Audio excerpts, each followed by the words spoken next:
आज की जो प्रमुख बात मेरे ख्याल से मुझे नहीं कहना चाहिए था, लेकिन मेरा कर्तव्य, शायद आपने मेरे को गुरु माना तो मैं बता दूं कि गुरु सांदीपनी की नगरी है उज्जैन, और शायद आज किसी ने नाम लेना उचित नहीं समझा, तो मैं याद दिला दूं कि गुरु सांदीपनी की नगरी उज्जैन में मैं आप सभी जनों का स्वागत करता हूं, अभिनंदन करता हूं, मन से, तन से, आत्मीयता से। एक कहावत है कि उज्जैन में दो महाराजाधिराज है, राजा महाकाल और द्वारकाधीश। तो इनके रहते हुए जैसे एक कहावत है कि कोई राजा उज्जैन की परिधि में रात नहीं गुजार सकता, तो मेरा सोचना है कि इसी तरह गुरु सांदीपनी का भी दर्जा लगभग वो है, तो उनके रहते हुए शायद उज्जैन में कोई दूसरा गुरु नहीं हो सकता है।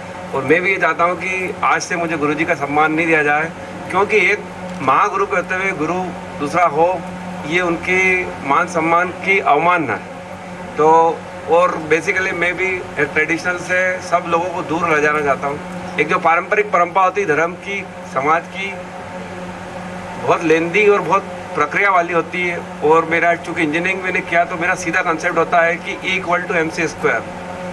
तो क्यों ना उसका प्रयोग करके सीधे जो एनर्जी परमात्मा की, उसको डायरेक्ट मनुष्य के एनर्जी से जोड़ के सीधे उसका इंटरेक्शन किया जाए। तो उसके लिए जो सरलतम प्रक्रिया होती है, जैसा कि आज सब आप जानते हैं कि अबेकस सबसे ज़्यादा चल रही है, मैथ्स की सरलीकरण की अधिकतम गुणा भाग जोड़ सरल प्रक्रिया जिस तरह से अबेकस के माध्यम से किया जाता है, तो मैं भी चाहता हूँ कि मैं आपका गुरु नहीं बन के एक टीचर बनूँ, गाइड बनूँ, तो मुझे ज़्यादा खुशी होगी। और जो पूजा पाठ की प्रक्रिया है वो अबेकस हो, कि दिन भर जिंदगी भर लगे मंदिर में जाप कर रहे हैं, पाठ कर रहे हैं, वो भी ठीक है, लेकिन एक कुछ विशिष्ट प्रक्रिया होती है जिसके माध्यम से, जैसे अबेकस के माध्यम से तुरंत गुणा भाग जोड़ किया जा सकता है।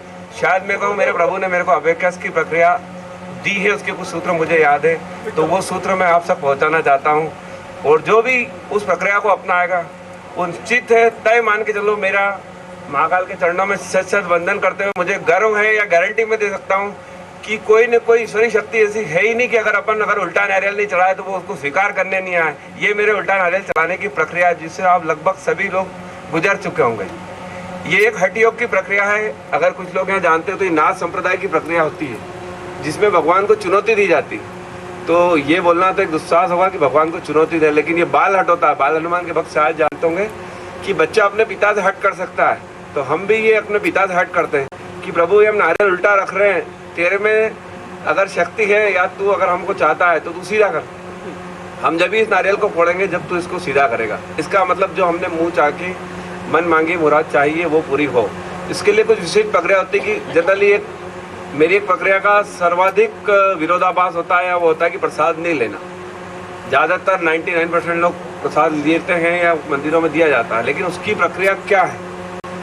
हम जब जाते हैं, जब अपनी सारी जो अपनी परेशानी वो एक परम पिता के चरणों में छोड़ के आते हैं, तो भगवान की इच्छा होती। कई बार परिस्थिति बस कुछ ऐसा होता है, जैसे आप पिता हैं, कभी जानते हैं कि अपना बच्चा कोई चीज़ की जिद कर रहा है जो उस समय अपन नहीं देना, तो अपन उसको लालीपाप दे के समझा देते हैं। ऐसे ही भगवान भी कुछ देना नहीं चाहता, लेकिन आप जिद कर रहे हो तो देना भी है, तो प्रसाद के रूप में आपको लालीपाप दे के थोड़ा सा मन समझा देता। हम कहते हैं प्रभु हमको लालीपाप नहीं चाहिए, संपूर्ण आशीर्वाद चाहिए, जब भी हम तेरा प्रसाद लेंगे।